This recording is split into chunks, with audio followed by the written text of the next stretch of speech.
aplaudir o nosso Deus, que nos faz em todas as coisas mais do que vencedores. Você não é o que você sente, o que você pensa, você não é o que você está enxergando ao seu redor, você é o que a palavra diz que você é, mais do que vencedor. Eu dizia no culto da tarde que o nosso Deus não é econômico e nem desperdiçador. Tudo que o nosso Deus fez foi em abundância. Ele nos deu vida e vida com abundância. A palavra diz que nada nos faltará. O Senhor é o nosso pastor e nada nos faltará. Quando Jesus multiplicou pães e peixes, todos comeram, ficaram saciados e sobrou 12 cestos cheios. Mas o Senhor falou: olha, recolham para que nada desperdice.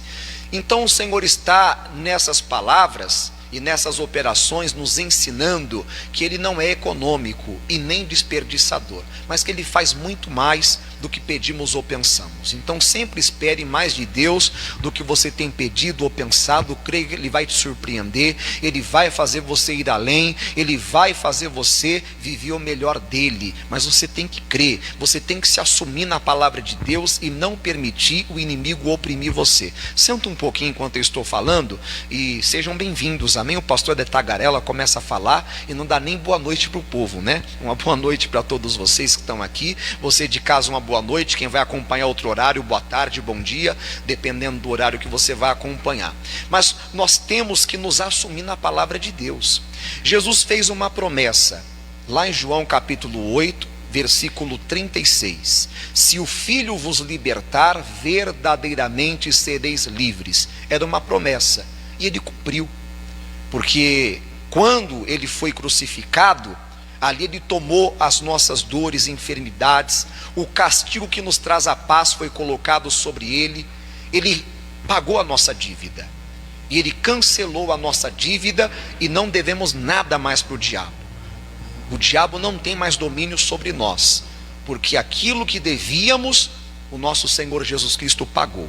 Nós não tínhamos condições de pagar, mas Ele foi, e por meio daquela grande obra redentora, do sacrifício, do grande sofrimento, Ele então venceu e fez a obra por completa, e foi uma obra perfeita, que Ele disse está consumado, quer dizer completo.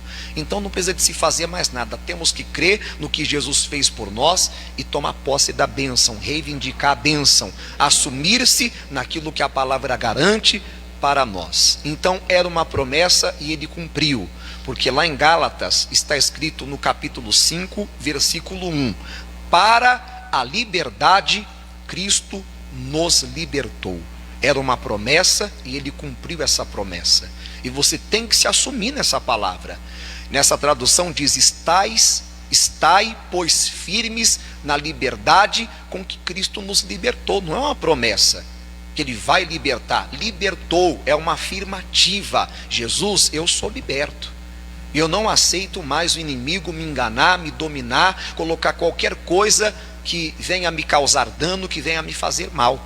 Então você que aceitou Jesus, você que é uma pessoa que realmente entregou a sua vida de todo o coração para Deus, se converteu, você é livre, você é liberto, liberta. Quem ainda não aceitou Jesus, quem ainda não tomou a decisão de se batizar nas águas, ainda não é nova criatura, eu não posso falar isso para a pessoa, porque a pessoa não se assumiu em Jesus. Essa bênção é para quem se assume, assim como o poder de filho, que está lá em João capítulo 1, versículo 12: a todos quantos o receberam, deu-lhes o poder de serem feitos filhos de Deus.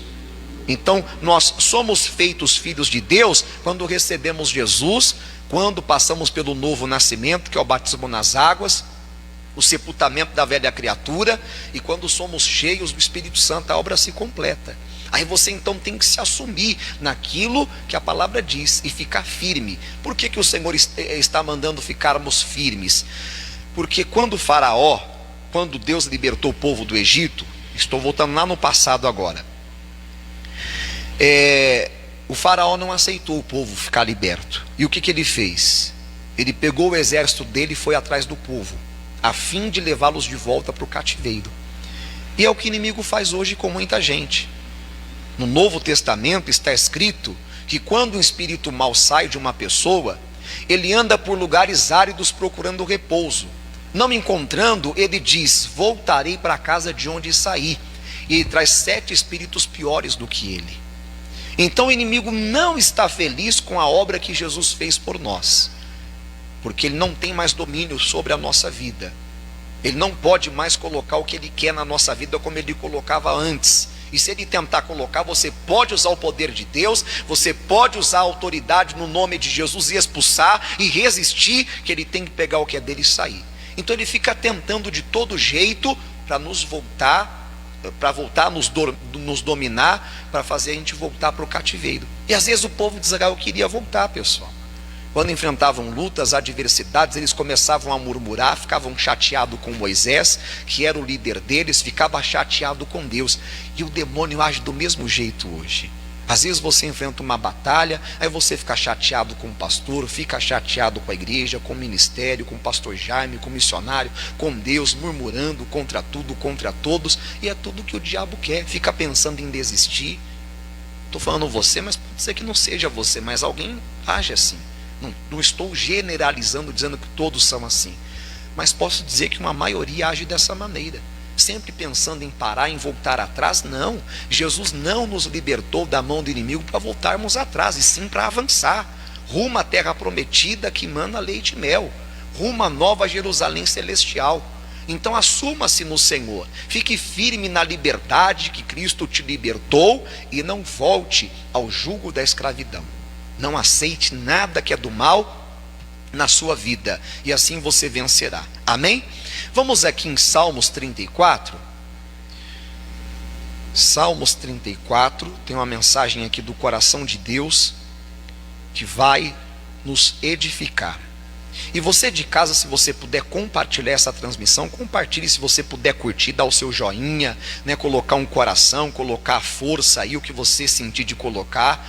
Aí você coloque também, que ajuda, tá bom? Mais pessoas serem alcançadas. Então, Salmos 34, versículo 17 em diante. Vamos pegar do 14 aqui, para ficar mais completo. Começa dizendo assim: aparta-te do mal e faze o bem, procura a paz e segue-a. Os olhos do Senhor estão sobre os justos, e os seus ouvidos atentos ao seu clamor. A face do Senhor está contra os que fazem o mal, para desarraigar da terra a memória deles. Os justos clamam, e o Senhor os ouve, e os livra de todas as suas angústias. Perto está o Senhor dos que têm o coração quebrantado, e salva os contritos de espírito. Muitas são as aflições do justo, mas o Senhor o livra de todas. Ele lhe guarda todos os seus ossos, nenhum sequer deles se quebrará. Então é aqui que eu quero estudar com você. Muitas são as aflições dos justos. Não está dizendo as aflições dos injustos, que também tem muitas aflições, até mais do que nós, e não conseguem serem livres. Ficam presos, ficam oprimidos pelo mal e não conseguem se libertar, passam a vida inteira presos por essas aflições. Está dizendo as aflições dos justos. Por que o Senhor deixou isso daqui registrado? Porque Ele sabe que o diabo, ele é astuto, e ele vai querer plantar no seu coração sentimentos para fazer você ficar se sentindo uma pessoa injustiçada. Como é que pode? Eu vou à igreja, eu faço tudo certinho, eu procuro viver uma vida que agrada a Deus, e mesmo assim eu tenho lutas, eu tenho aflições. Mesmo sendo justo, mesmo procurando fazer as coisas certinho, você terá aflições, você enfrentará lutas, batalhas. Por isso que você tem que se preparar. E aí o inimigo se aproveita disso para fazer a pessoa ficar chateada com Deus, como eu dei exemplo para você. Deus, eu vou na igreja, eu oro, eu isso, eu aquilo, outro, como é que pode eu ainda passar por lutas? Mas o Senhor não prometeu que teríamos uma vida sem lutas. Ele prometeu estar conosco nas lutas e nos dar vitória sobre elas. Então não fique triste com Deus, não fique triste com a igreja, não deixe o inimigo plantar nenhum sentimento mal no seu coração, dúvida, incredulidade, porque isso vai atrapalhar você. Muitos passam até mesmo a ficar desanimados, com as batalhas que estão enfrentando. É tudo que o inimigo quer, que você fique desanimado, desanimada, prostrado, prostrada, achando que é um nada, achando que é um ninguém, achando que é um miserável pecador.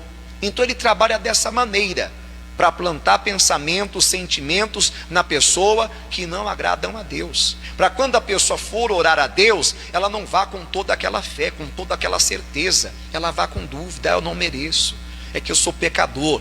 Então o diabo trabalha com essa linha da acusação, da culpa, colocando em você então a acusação, a condenação de que você está passando por alguma luta, alguma coisa que é por causa de pecado. E não, o Senhor está dizendo aqui que mesmo a pessoa sendo justa, mesmo a pessoa sendo uma pessoa de Deus, que faz as coisas tudo certo, ela terá aflições. Jesus, quando esteve aqui na terra, passou por aflições. Jesus é perfeito. Jesus nunca fez o mal para ninguém, só fez o bem. Jesus se apartava do mal, fazia o bem, procurava a paz, seguia a paz, ajudava as pessoas, mas mesmo assim enfrentou aflições. E ele mandou a gente olhar para ele, para que a gente não venha desanimar. Então aqui vamos ver em Hebreus capítulo 4. Hebreus capítulo 4, lá no finalzinho da Bíblia. Hebreus capítulo 4.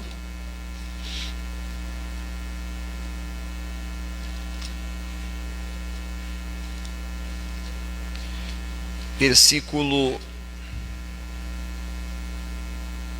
14 em diante. Visto que temos um grande sumo sacerdote, Jesus, Filho de Deus, que penetrou nos céus, retenhamos firmemente a nossa confissão. Porque não temos um sumo sacerdote que não possa compadecer-se das nossas fraquezas. Quer dizer, ele sabe as lutas que estamos enfrentando, as aflições. Algumas delas até mesmo parece que não temos forças para vencer, mas ele vem nos fortalecer para poder vencermos, para nos dar vitória. Porém, um que como nós, em tudo foi tentado, mas sem pecado. Então ele sabe o que é passar por momentos difíceis, por aflições, por dificuldades. Se eu não me engano é Isaías 53, que diz que Jesus era um homem de dores. Ele era um homem rejeitado, um homem que as pessoas escondiam o rosto dele. Mas nada disso fez Jesus desanimar. A rejeição que as pessoas tinham contra ele, as injustiças que faziam, até a ameaça de morte. E o que Jesus fez de mal para poder as pessoas ameaçar ele de morte? Nada. Mas são as aflições. Ele disse: no mundo tereis aflições. Nós estamos num mundo em que tem aflições, em que tem gente que deixa o diabo entrar no coração e se torna instrumento na mão dele, e só sai para a rua para fazer o mal, para perturbar a vida das pessoas, para arrumar confusão. Então nós precisamos de nos preparar, nos armar, nos revestir, para o inimigo não conseguir então nos enganar. E quando ele tentar nos envolver em qualquer coisa errada, nós invocamos ao Senhor. Nós fazemos o que diz o versículo 16: cheguemos, pois, com confiança ao trono da graça. Aí você clama ao Senhor, porque ele disse lá, que nós acabamos de ler em Salmos 34, que quando os justos clamam a ele, ele ouve e livra das suas angústias. O Senhor atende a oração dos justos.